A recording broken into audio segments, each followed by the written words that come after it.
حبايب قلبي الحلوين، ازيكم عاملين ايه؟ يا رب تكونوا بخير. النهارده فيديو جديد بقراءة جديدة. الفيديو النهارده هيكون مين الشخص اللي اتعرفت عليه واصبح ليك مكانة في قلبي.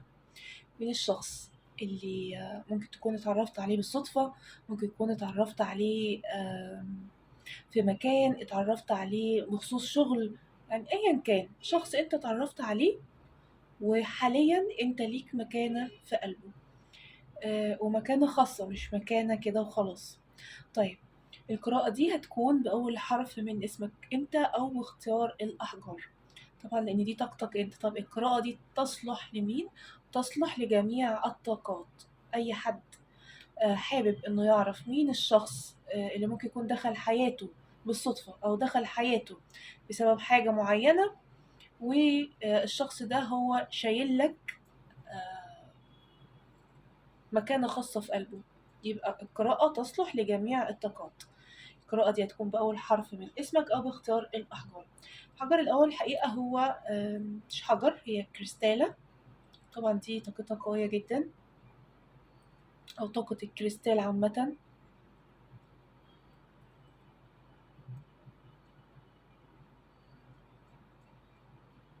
أوكي، طاقة الكريستال أو الحجر الأحمر.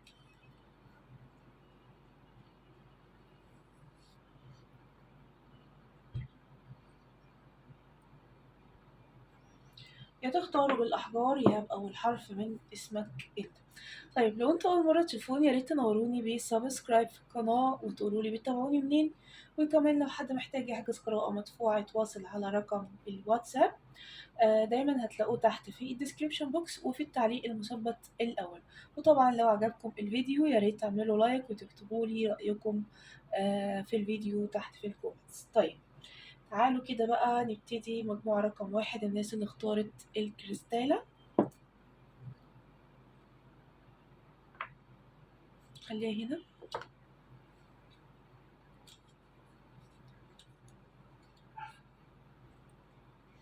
وتعالوا نشوف طاقتكم دلوقتي.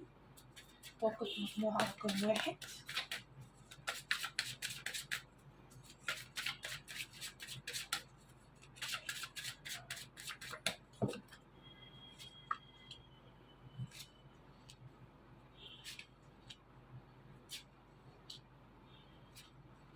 حلو، شكلك عايز تطلع رحلة. عايز تطلع رحلة أو بتخطط لسفر أو بتفكر في سفر. فلو في موضوع سفر في حياتك فالموضوع إن شاء الله جاي. طيب، شايفة بتحاول ترسم ملامح القوة وملامح السيطرة على وشك، بس انت من جواك مش كده. في حد دلوقتي في الطاقة الحالية بتتعامل معاه بقوة أو بقسوة، أو بتتعامل معاه بلا مبالاة شوية، بس انت من جواك مش كده. انت من جواك محتاج الاهتمام جدا، ومحتاج الحنان، ومحتاج الرعاية، محتاج ان حد يكون معاك، يعني يحس بيك، يحس او مش يحس بيك بس، لا، حد يكون معاك ويحبك لذاتك، يحبك لنفسك، مش علشان مصلحة. ومش بتكلم هنا على علاقات عاطفية فقط، أنا بتكلم على العلاقات عامة، صحابك، قرايبك، أهلك. أنت عاوز حد يحبك ليك لمصلحتك، يخاف عليك علشان هو خايف عليك أنت. أوكي، مش علشان المفروض يخاف عليك، يعني في فرق. آه ممكن تكون أنت منطقة برج الأسد. كمان ممكن يكون في رقم 14 أو رقم 2 أو رقم 5 في تاريخ ميلادك. آه يمكن محتاج ان انت تقضي وقت مع صحابك شوية، يمكن انت منعزل الفترة دي ومحتاج ان انت تخرج تقضي وقت. كمان محتاج ان انت تستخرج كل الطاقات السلبية. يمكن انك مثلا تحط رجلك في مية، او يمكن انت بتفكر انك تسافر بحر او حاجة تلمس رجليك المية، فدي حاجة كويسة برضو. كمان هنا بيقولك بص للنجوم. بص للنجوم معناه ان اعمل كده جلسة تأمل شوية، وحاول ان انت آم،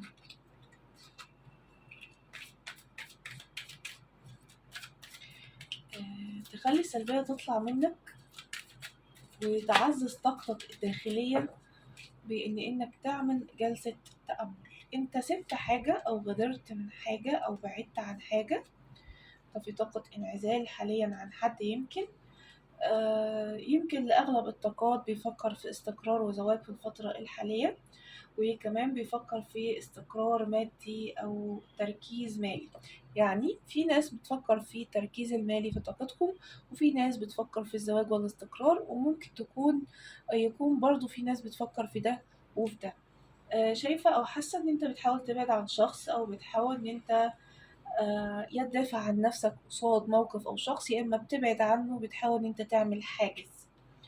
شايفة قوة حدث حلو قوي لمجموعة رقم واحد، وشايفة قوة روحانية، وشايفة فترة من الحكمة أنت بتمر بيها حاليا، ويمكن أنت عرفت حاجة مخفية عنك ومكنتش عارفها بقالك فترة كبيرة، بس خلاص أنت أيقنت وعرفت الحاجة دي واستريحت. أوكي. وكمان اكتشفت فيه خداع، اكتشفت يمكن حد بيخدعك، فممكن تكون عرفت حاجة خفية عن شخص، الشخص ده كان بيخدعك، وخلاص يعني انت آه، وصلت لدرجة من الاتزان ومن الحكمة. خلاص، بس محتاج منك ان انت تطلع تقضي وقت مع صحابك، كمان ان انت تعمل جلسة تأمل وجلسة راحة او استشفاء او جلسة استرخاء آه، حاليا يعني. ممكن تكون انت من برج العقرب او من برج الثور، وزي ما قلنا فوق برج الاسد.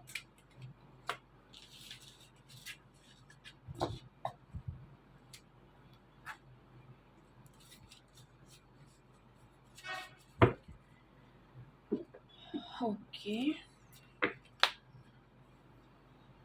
مين الشخص ده؟ اهم حاجة بتميزه او اول حاجة بتلفت نظر الناس ليه في شخصيته، او الانطباع الاول عن شخصيته.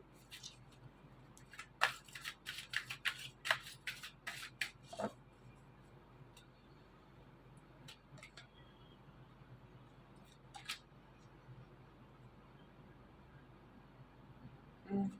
شخص حساس ورومانسي بدرجة كبيرة جدا، وشخص يمكن عاطفي، يعني بيمشي بعاطفته أكتر. كمان شخص حاد الذكاء، يعني مش ذكي كده قليل، لأ ده شخص حاد الذكاء. ممكن يكون عنده معلومات كتيرة، ممكن يكون في عمله أو في الشغل بتاعه هو شخص واصل لدرجة كبيرة من خلال ما شاء الله دماغه حلوة جدا، موصلاه لدرجات حلوة قوي في العمل أو الوضع المادي. اه، ده كتلة كتلة كتلة من الرومانسية والحب والمشاعر. أول ما تشوفه كده تحس إن هو حنين، ممكن تكون شايفه في موقف بيساعد حد، موقف زعلان على حد، موقف واقف في صف حد، يعني أيا كان انت اتعرفت عليه ازاي هذا الشخص، ولكن احنا هنعرف في الطاقة بتاعته. ولكن الشخص ده كتلة من الحنان، الشخص اللي دلوقتي أو حاليا انت في قلبه ليك مكانة خاصة. اوكي. طيب،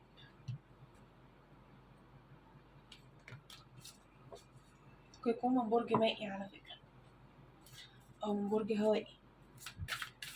عايزين نعرف مواصفات أكتر عن الشخص ده.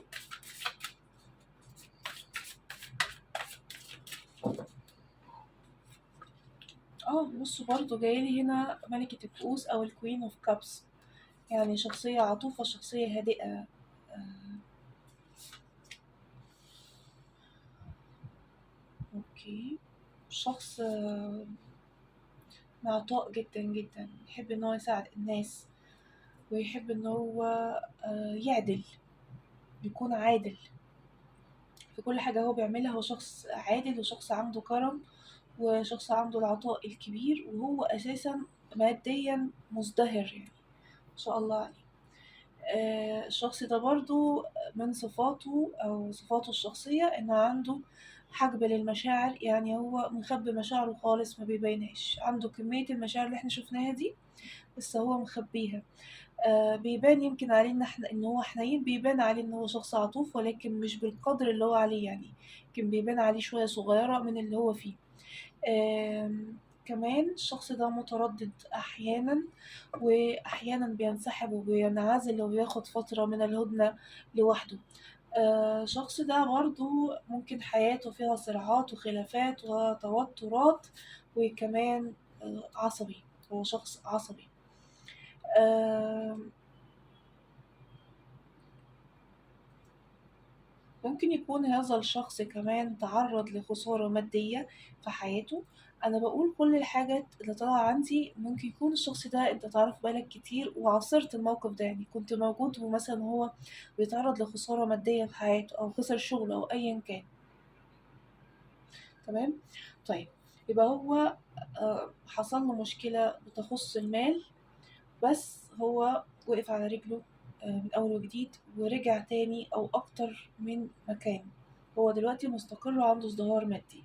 هو شخص بيقدر يتكيف ويتوازن على الموقف اللي هو فيه، وكمان بيقدر إنه يدير وقته كويس جدا، وبيحب إن هو يرتب أولوياته بطريقة كبيرة.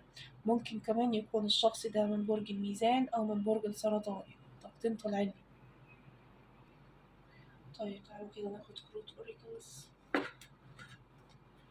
تساعدنا. مين هو الشخص ده؟ هو شخص وافي جدا على فكرة، ممكن يكون صديق ليك حاليا، مش زميل، صديق. تمام. برضه هنا بيقول إنه شخص رومانسي بدرجة كبيرة. كمان هنا بيقول إنه ممكن يكون تعرض لخسارة في حياته سواء مادية أو عاطفية، وإنت عارف الموضوع ده. ممكن يكون صديقك بقاله كتير مثلا، وعارف إن هو خرج مثلا من خطوبة، خرج من زواج، أيا كان الوضع اللي هو فيه، خرج من عمله أو خسر حاجة تخص العمل، وإنت عارف الموضوع ده. تمام. ففي حاجة في شخصيته، أو تعرض مثلا لخسارة شخص عزيز عليه قوي، وتعرض مثلا لفترة من الاكتئاب أو الزعل أو الانعزال أو البعد. أوكي. طيب، الشخص ده انت عرفت عليه، أو الموقف مثلا اللي عرفك عليه كان ايه؟ ممكن نعرف.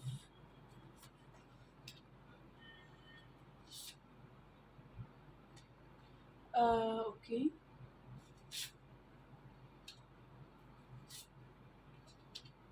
انا عندي طاقة عمل، ممكن يكون الشخص ده انت اتعرفت عليه من خلال عمل مشترك ما بينكم، هو في العمل بتاعك او في بينكم عمل مشترك، او في زميل للعمل يعرف شخص وتعرفتوا على بعض من خلال شخص، والشخص ده هو معاك في العمل بتاعك. طب لو انت مش بتشتغل، او او في ناس في حياتك بس يعني انت مش بتشتغل، انت يعني في البيت، ممكن يكون الشخص ده عرفته منين؟ انا شايفه ان هنا في طاقه استكشاف، او طاقه سفر، او طاقه خروج. يعني انت خرجت مثلا في مكان، رحت في مكان، عندك استكشاف ان انت تعرف المكان ده مكان جديد رحت فيه، او مثلا مكان رحت تشتري حاجه منه، او مكان فيه حماس زي مثلا حفله او خطوبه او زواج، كل ده فيه حماس، فيه فرحه. فممكن يكون كل الحاجات دي موجودة في طاقة إن أنت اتعرفت عليه إزاي.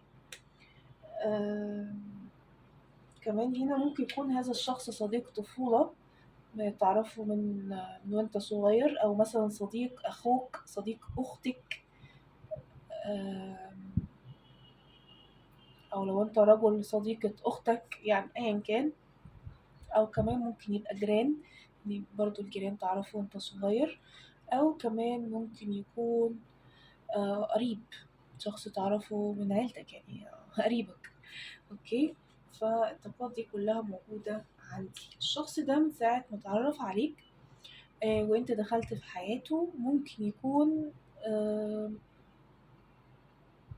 كان عادي، يعني ما كانش فيه حاجة، هو ما كانش حاسس مثلا بمشاعر ناحيتك قوية، أو هو كان ساعتها مرتبط أو في علاقة خطوبة أو زواج أو أيا كان. لكن أنا بتكلم عن الطاقة الحالية. الطاقة الحالية ليه هذا الشخص، أنت ليك مكانة خاصة في قلب الشخص اللي أنا بحكي عليه النهاردة في القراءة دي. أوكي. طيب، تعالى نشوف كده، ممكن يكون الشخص ده بيشتغل ايه. على فكرة انا عندي رقم 6 متكرر كتير، ورقم 10. الشخص ده ممكن يكون شغال حاجة ايه، تبع ايه، او طاقة ايه.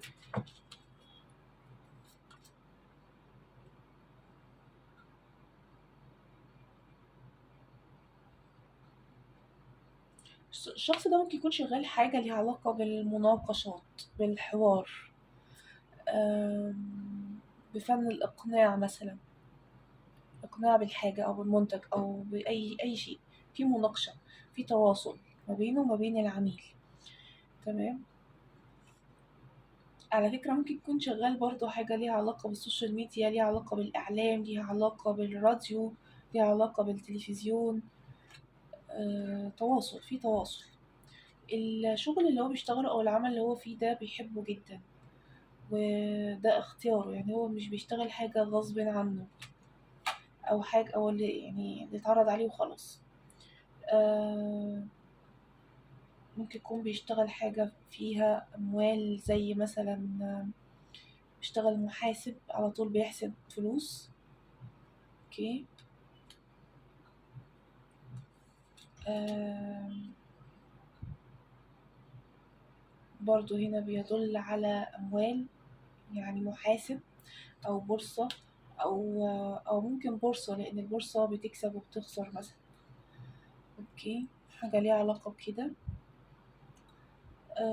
كمان ممكن يكون ليه علاقة بالسفر، بالتنقل، بالحركة، بالسواقة. أيا كان بقى سواقة ايه بالظبط بيسوق يعني.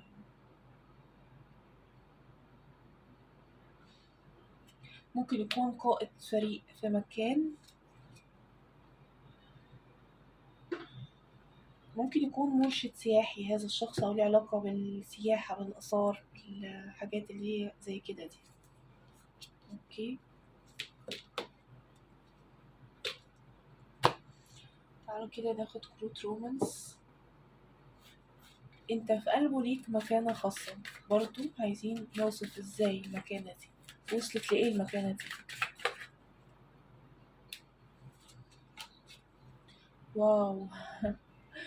علاقة سابقة، انتوا تعرفوا بعض من زمن سابق، يعني انتوا توأم روح أو توأم شعلة، في بينكم علاقة سابقة. آه هو وصل للدرجة دي واو يعني. على فكرة الشخص ده بيفكر في زواج منك، بيفكر في الزواج منك. هذا الشخص بيفكر في الزواج منك، ومش حكاية إعجاب أو حب، ده في تواصل ما بينكم روحي، في تواصل روحي. هو بيحس بيك من على بعد، هو بيحلم بيك. آه هو بيبقى عايز يشوفك دايما، بيبقى عايز يتكلم معاك دايما، بيحس براحة معاك. اوكي، فمش حكاية إعجاب بس، لأ، مش حكاية إعجاب. على فكرة الشخص ده وافي جدا. كمان طلع لي هنا برج الأسد، ممكن يكون هذا الشخص من برج الأسد كمان.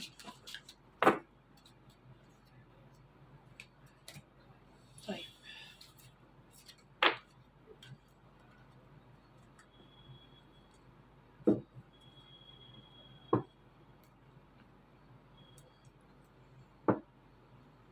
تعالوا بينا نخش على مجموعة رقم 2، الناس اللي اختارت الحجر الأحمر.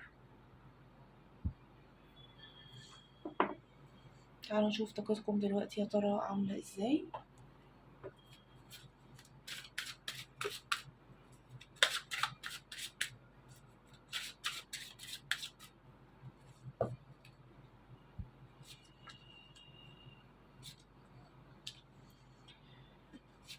انت في انتظار الشخص المناسب يدخل حياتك، أو شخص بعينه يعترف لك بالحب، فيها مجموعة رقم 2.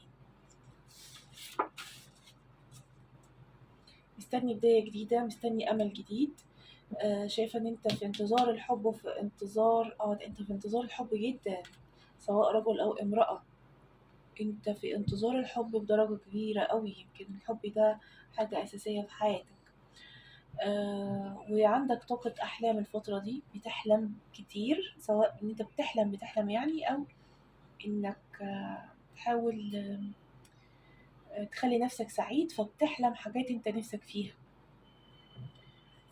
يعني مثلا لو انت في حد في حياتك حاليا، تحلم ان الشخص ده مثلا اعترف لك بحب، او لو انت يعني معجب بحد يعترف لك بحب. لو انت في حد في حياتك حاليا، لا انت علاقتكم خدت ستيب بعد كده، خدت خطوة تانية.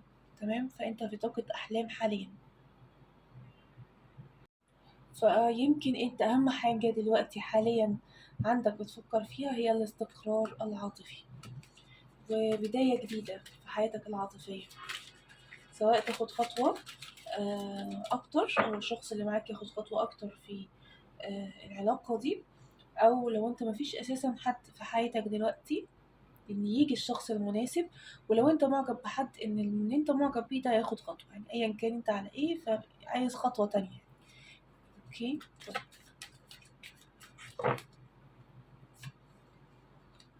آه موضوع قلبك يا مجموعة رقم 2، انتوا موجوعين قلبكم قوي، يمكن من علاقة عاطفية سابقة، يمكن من عدم الاستقرار العاطفي، من أي حاجة. انت دلوقتي في طاقة ان انت يمكن موجوع قلبك، وحاسس بكسر قلب، او انت في انفصلت عن شخص يعني قريب، ولسه موجوع ولسه تعبان، وعاوز ان ربنا يعوضك ويجيب لك الشخص المناسب في حياتك وكده. بس في زعل قوي يعني عندكم طاقة مجموعة رقم 2. ويمكن انت تعرضت للسرقة، تعرضت للمكر أو النهب أو الخداع من شخص إن هو لسه في طاقتك حاليا. يمكن انت تعرضت لده، أو يمكن كنت مع شخص والشخص ده عرضك لعلاقة ثلاثية، خانك، فاتكسر قلبك. بس شايفة ان انت في طاقة انتصار وفي طاقة تقدم، آه، طاقة انتصار وطاقة تقدم للأمام وطاقة إنجاز. أنت يمكن بتنجز حاجة في حياتك دلوقتي، أو هتنجز حاجة في حياتك الفترة اللي جاية. وكمان أنت ممكن يجيلك مكافأة، ممكن يجيلك هدية الفترة الجاية دي، أو هتفرح بنجاحك في حاجة معينة وهتحس إن أنت سعيد قوي. ويمكن السعادة دي والفرحة دي هتنسيك الهم ده وهتنسيك الزعل ده خالص. برضو هنا جاهلي إن أنت يمكن هيجيلك هدية، يمكن انت من برج الأسد أو حاجة، وعيد ميلادك الشهر ده، لأن جايلي برج الأسد مرتين اهو. آه، هيجيلك هدية أو هيجيلك حاجة هتفرحك قوي يا مجموعة رقم 2. اوكي، تعالوا كده نشوف كروت الطاقة.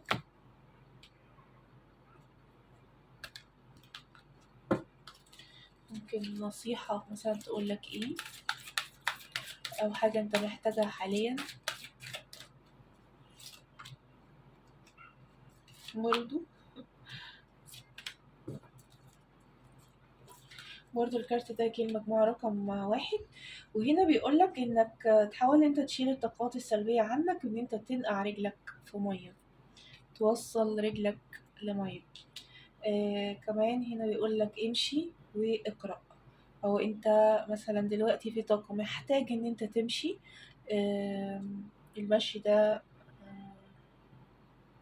بيخليك تنسى الطاقات السلبية أو تبعد عن الطاقات السلبية. يعني مثلا وانت ماشي حاول ان انت تمشي مع حد عشان ما تقعدش تفكر في طاقات سلبية. تمام، وانت لوحدك دايما الدماغ بيجيب الافكار اللي جوه. حاول تمشي مع حد. تمام، وكمان بيقولك اقرأ، وانت محتاج ان انت تقرأ دلوقتي. غذي روحك بالقراية. اوكي. طبعا زي ما قلنا ممكن تكون جدا من برج الأسد، أو كمان عندي ممكن نقول برج الميزان، أو كمان برج الحوت. في رقم 5 ورقم 1 آه، ممكن يكونوا في تاريخ ميلادك يا مجموعة رقم 2.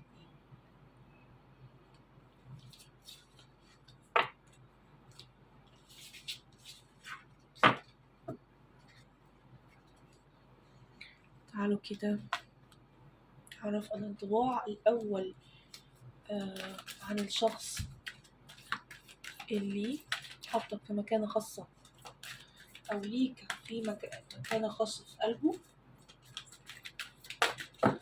الانطباع الأول أو الناس لما بتشوفه أو يعني حاجة بتميزه بيها الناس هي ايه؟ مم.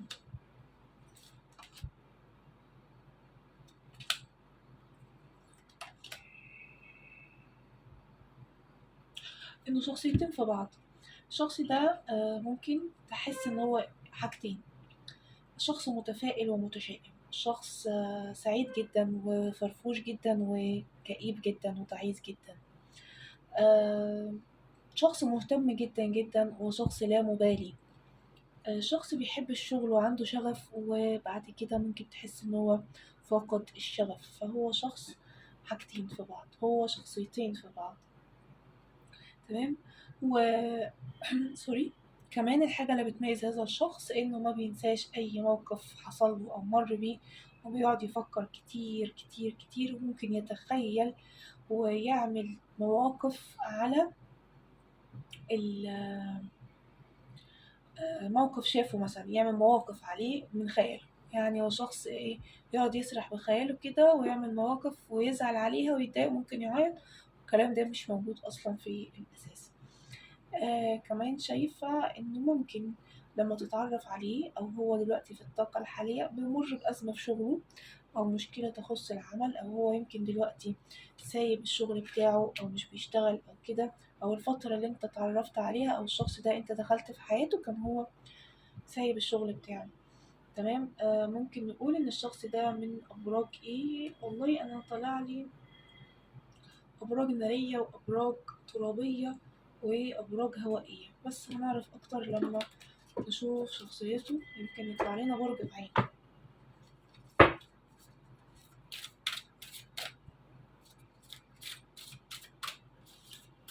نعرف شخصية الشخص ده عاملة ازاي. ده نفس الكارت، نفس الكارت. ودام طلع لي الكارت ده تاني ممكن ما يبقاش انت تتعرف عليه مثلا هو يسيب شغله أو عنده مشكلة في شغله أو كده. ممكن يكون طالع من علاقة في شخصيته، يعني ساعتها كان هو طالع من علاقة، آه، أو سايب شغل زي ما قلنا في الطاقة هنا اللي طلعت. أو كمان ممكن يكون شخص دايما بتحس إن هو عنده انعدام أمن أو عدم ثقة في الآخرين وقلق من أي حد حواليه وحتى منك أنت. لما دخلت في حياته، أيوة، لما دخلت في حياته حسيت إن هو عنده عدم ثقة في الناس وقلق دائم وتفكير دائم ومودية دائمة، كل شوية تلاقيه بحال. ممكن ينسحب مثلا، يعني يكون بيتكلم معاك كأصدقاء عادي أو كزمايل عادي، وأنا شايفة هنا إن ممكن تكونوا في طاقة أصدقاء أو زمايل حاليا، وتلاقيه مرة واحدة بينسحب وبيبعد وبيمشي ومبيتكلمش. آه، هو دايما بيهرب من الواقع. هذا الشخص شخصيته إن هو بيهرب من الواقع. جواه حب ومشاعر، جواه مشاعر صافية، ولكن يعني هو ممكن يكون اتعرض لحاجة خلّيته في طاقة فظيعة، طاقة خيانة بقى، طاقة خذلان، طاقة ضرب في الضهر، أي حاجة. ممكن يكون من أكتر من حد كمان لإن هو في طاقة اللي هو صعبة أوي يعني. تمام. هو شخص بيحب التكلُّم أو هو دبلوماسي في كلامه أو بيعرف يكسب اللي قدّامه بكلامه. أوكي. بيعرف يكسب اللي قدّامه بكلامه، بس هو شخصيًا أو قلبه أو حياته متدمّر، هو متحطّم. آه، ودايما تحس ان هو عنده اضطراب، هو انت مش فاهمه. يمكن لو الشخص ده انت لسه متعرف عليه تحس انت مش فاهمه، هو ماله في ايه. يعني في حاجة غريبة، ممكن يبقى داخل مثلا، لو انتوا مثلا في مكان واحد، ليه داخل مبسوط وفرحان مرة واحدة راح قلب وشه ومكشر ومشي. يعني تصرفاته مش متزنة هذا الشخص شوية. كمان هنا طلع لي برج الحوت وبرج العقرب بعينه. تعالوا كده ناخد كروت أوريكلز توصف لنا أكتر هذا الشخص.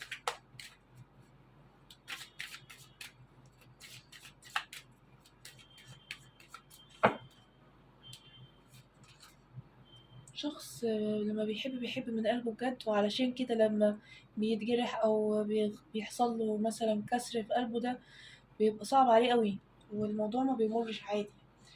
مش من الناس اللي هي بتموف اون بسرعة. الشخص ده حصل له انفصال في حياته، أو حصل له حاجة جديدة، مش حاجة بسيطة يعني. ممكن يكون هذا الشخص برضو عنده أولاد، يعني في انفصال وطلاق وعنده أولاد. ولو هو شخص ما عندوش أولاد أو كده، فممكن يكون منفصل سواء زواج أو خطوبة أو علاقة ارتباط، ولكن هو شخص عامل زي الطفل جواه، محتاج حنان، محتاج اهتمام، محتاج زي الطفل. من جواه هش جدا هذا الشخص اللي حطك في قلبه.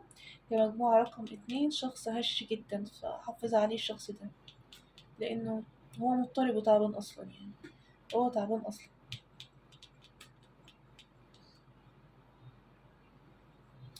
طيب، تعالى نشوف كده، ممكن يكون الشخص ده انت اتعرفت عليه فين.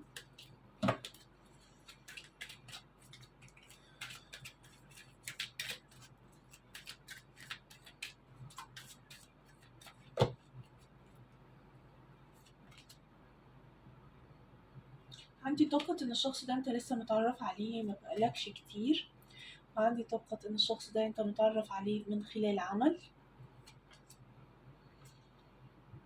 ممكن يكون الشخص ده اتعرفت عليه من خلال دكتور يعني، او مستشفى، او مثلا يكون هو الدكتور او انت الدكتور او ايا كان.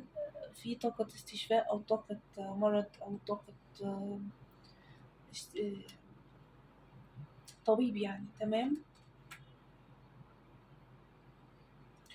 مش عارفة، هو برضو جايلي طاقة ان ممكن يكون الشخص ده اتعرفت عليه عن طريق السوشيال ميديا برضو، عن طريق الصدفة، أو في احتفال أو قاعدة فيها أصدقائك والشخص ده اتعرف عليكم، أو هو صديق صديقك أو أيا كان، احتفال أو إنجاز أو فرح أو أيا كان من المظاهر دي. تمام. طيب، تعالوا نشوف الشخص ده ممكن يكون بيشتغل ايه.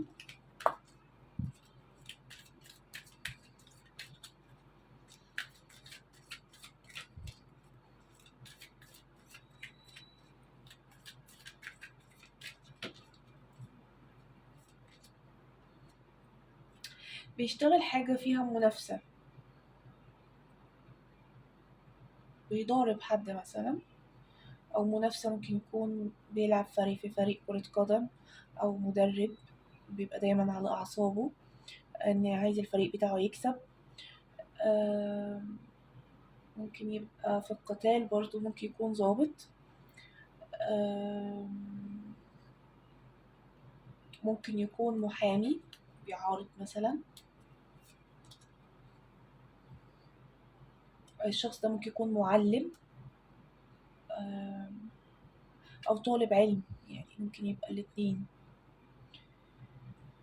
أو ممكن يكون باحث، هو حاليا يعني بيبحث، أو يعني هو اسمه ايه، في مرحلة البحث، بيعمل دكتوراه، بيعمل ماجستير كده. اوكي.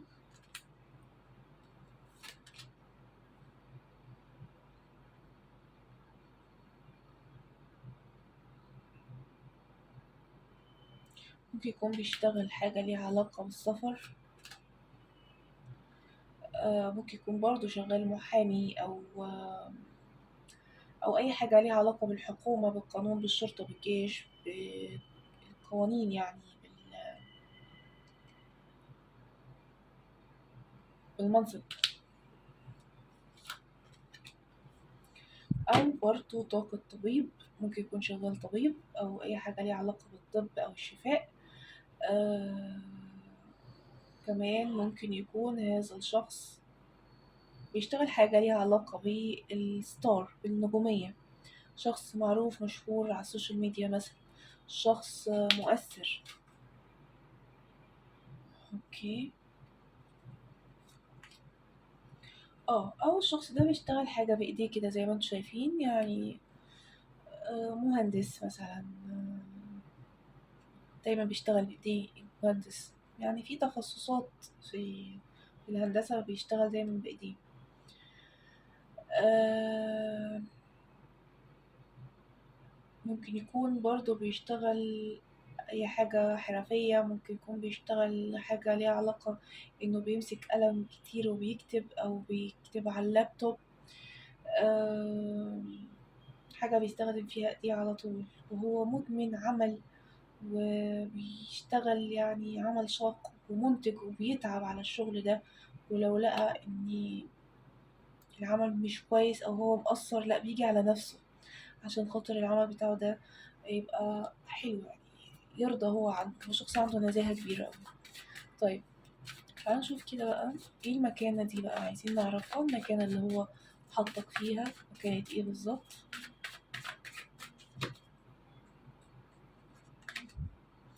attraction، في ما بينكم attraction، الشخص ده حاسس بانجذاب تجاهك قوي، ولكن بيخاف. هو دايما هو حاسس بانجذاب تجاهك قوي، ولكن هو عامل أعلام حمراء، أو بيخلي باله من أي حاجة بتقولها أو أي حاجة بتعملها أو أي حاجة بيسمعها. هو شخص عنده انعدام أمل، سوري، انعدام ثقة وقلق تجاه الآخرين بشكل مفرط، وتفكير كبير بشكل مفرط. فهو عنده attraction، عنده إعجاب، عنده انجذاب ليك، ولكن دايما آه يعني شوفوا كده اللي هما بيقولوا بيقدر البلاء بوقوعه، هو بيخاف. ف معلش هنعمل ايه، هو كده يعني، زي ما قلت لكم هو قلبه هش قوي يعني. كمان هو من ناحيتك حاسس ان انت هتجمل حياته العاطفية، وان لو دخلت حياته العاطفية او بقيت فيها، ده لو انتوا في مرحلة كراش، تمام. ولكن انتوا لو في مرحلة ارتباط حاليا، يعني هو معترف لك بحبه، فهو بيحبك وعنده انجذاب قوي ليك، بس هو دايما خايف منك. طيب لو مفيش اعتراف بالحب، فهو عنده انجذاب قوي ليك وشايف ان انت علاقة عاطفية فيها امل، او ان انت هتخلي حياته احسن، او هتخليه يثق في الناس ويفكر تفكير ايجابي تجاه الناس بسببك انت، او انت اللي هترجع له الثقة مرة تانية في نفسه وفي العلاقات العاطفية عامة. هو شايف او حاسس ببريق امل من ناحيتك، علشان كده انت واخد مكانة خاصة في قلبه.